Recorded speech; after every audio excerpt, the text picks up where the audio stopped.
Hi friends, this is Shivaram Yadav and welcome to నోజిబుడు cinema talkies. Friends, ఈ వీడియోలో మీకు నేను షారుఖ్ ఖాన్ లీడ్ రోల్ పోషించిన డంకీ మూవీ యొక్క రివ్యూ చెప్తానండి. ఈ సినిమాలో షారుఖ్ ఖాన్తో పాటు తాప్సీ పన్ను, విక్కీ కౌశల్, విక్రమ్ కొచ్చర్, బొమన్ ఇరానీ, అనిల్ గ్రోవర్ తదితరులు నటించారండి. డైరెక్టర్ వచ్చేసి రాజ్ కుమార్ హిరానీ అనమాట.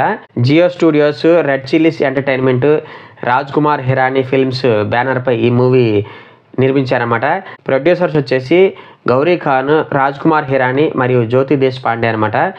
ఓవరాల్గా మూవీ బాగుందా అంటే మాత్రం నాకైతే జస్ట్ ఓకే అనిపించిందండి. నలుగురు ఫ్రెండ్స్ ఇంగ్లాండ్ వెళ్తానికి ఎంత కష్టపడ్డారు అనే స్టోరీ లైన్తో మూవీ ఉంటుందన్నమాట. వాళ్ళకి సాయం చేసే వ్యక్తిగా మన షారుఖ్ ఖాన్ గారు నటిస్తారన్నమాట.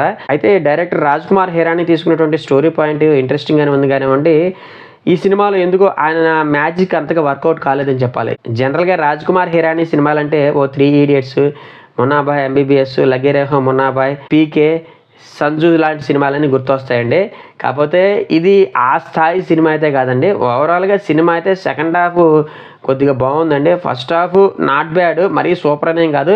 కాకపోతే స్టార్టింగ్ నుంచి ఎండింగ్ వరకు కూడా మనకి ఆ సన్నివేశాలు చూస్తుంటే ఏదో ఒక డాక్యుమెంటరీ ఫిల్మ్ లేదా సీరియల్ చూస్తున్న అనుభూతి అయితే కలుగుతుంది. ఆ విధంగా ఈ సినిమా చూస్తుంటే నాకు అనిపించింది ఏంటంటే, ఇది రాజ్ కుమార్ హిరానీ తీశాడా లేదా ఎవరినో అసిస్టెంట్స్ని పెట్టేసి డైరెక్ట్ చేసేసి స్క్రీన్ మీద మాత్రం కేవలం డైరెక్టెడ్ బై రాజ్ కుమార్ హిరానీ అని పేరు వేశారు. నాకు అర్థం కాల.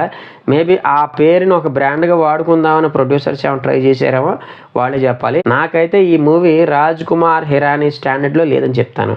ఇక యాక్ట్రెస్ యొక్క పెర్ఫార్మెన్స్ విషయానికి వస్తే, షారుఖ్ ఖాన్ గారు ఆల్రెడీ తలపండిపోయినటువంటి ఆర్టిస్టు. ఆయన యొక్క పెర్ఫార్మెన్స్ని మనం తక్కువ చేయలేము. కాకపోతే ఈ సినిమాలో ఆయన హ్యూమర్, ఎంటర్టైన్మెంట్ సీన్స్లో మాత్రం చాలా బాగా నటించాడు. మిగతా సీన్స్లో ఎందుకనో కానీ నాకైతే అంతగా నచ్చలేదు. అందులోనూ ఆయన గెటప్ కూడా అంత ఆకట్టుకునేలాగా లేదు. హీరోయిన్ తాప్సీ పన్నుకి మంచి క్యారెక్టర్ లభించింది. స్టార్టింగ్ నుంచి ఎండింగ్ వరకు కూడా తన పెర్ఫార్మెన్స్తో బాగా ఆకట్టుకుంటుంది. విక్కీ కౌశల్ ఉన్నది కొద్దిసేపు అయినా కానివ్వండి, చాలా మంచి అటెన్షన్ తీసుకుంటాడు. ఓవరాల్గా ఆయన పెర్ఫార్మెన్స్ కూడా బాగుంది. అట్లాగే మిగతా క్యారెక్టర్స్లో బొమ్మన్ ఇరానీ, విక్రమ్ కొచ్చర్, అనిల్ గ్రోవర్ కూడా తమకిచ్చిన రోల్స్కి న్యాయం చేశారని చెప్పాలి. కాకపోతే స్క్రీన్ ప్లేలో దమ్ము లేకపోవటం వల్ల వీళ్ళందరి పెర్ఫార్మెన్స్ వేస్ట్ అయింది. Now coming to the technical department, Pritam అందించినటువంటి మ్యూజిక్ సాంగ్స్ వరకు బాగున్నాయండి. అట్లాగే అమన్ పంత్ గారు బీజిఎం ఇచ్చారు. ఓవరాల్గా సాంగ్స్ కంటే బీజిఎం నాకు నచ్చింది. Of course songs already movie release అవడానికి ముందే బాగా హిట్ అయ్యాయి. సినిమాలో అయితే మాత్రం నాకు ఎందుకో కొంచెం అంతగా సెట్ అవ్వలేదు అనిపించింది. ఇక ఈ సినిమాకి 4 సినిమాటోగ్రాఫర్లు పనిచేశారండి. సికే మురళీధరన్, మనుష్ నందన్, అమిత్ రాయ్, కుమార్ పంకజ్ అండి. ఓవరాల్ గా మూవీలో సినిమాటోగ్రఫీ అయితే పర్లేదండి. కాకపోతే ఎవరికి క్రెడిట్ ఇవ్వాలో నాకైతే అర్థం కాలేదు. ఎనీహౌ మూవీకి 4 సినిమాటోగ్రాఫర్లు పనిచేసినా కానివ్వండి, నాకైతే సినిమాటోగ్రఫీ పర్లేదు అనిపించింది. మరీ సూపర్ అయితే అనిపించలా. ఏదేమైనా ఒక తలకాయ ఆలోచించాలండి, 4 తలకాయలు ఆలోచిస్తే క్వాలిటీ ఇలాగే ఉంటుంది. ఇక డైరెక్టర్ రాజ్ కుమార్ హిరానీ గారే మూవీని ఎడిటింగ్ కూడా చేశారన్నమాట. ఓవరాల్గా ఎడిటింగ్ కూడా జస్ట్ ఓకే అని చెప్తాను. అఫ్కోర్స్ తీసుకున్నటువంటి ప్లాట్ చిన్నది, మరి అందుకు తగ్గట్టు స్క్రీన్ ప్లేనే కొంచెం బలంగా రాసుకుంటే మూవీ మరో 3 Idiots రేంజ్లో బాగా ఆడుండేది.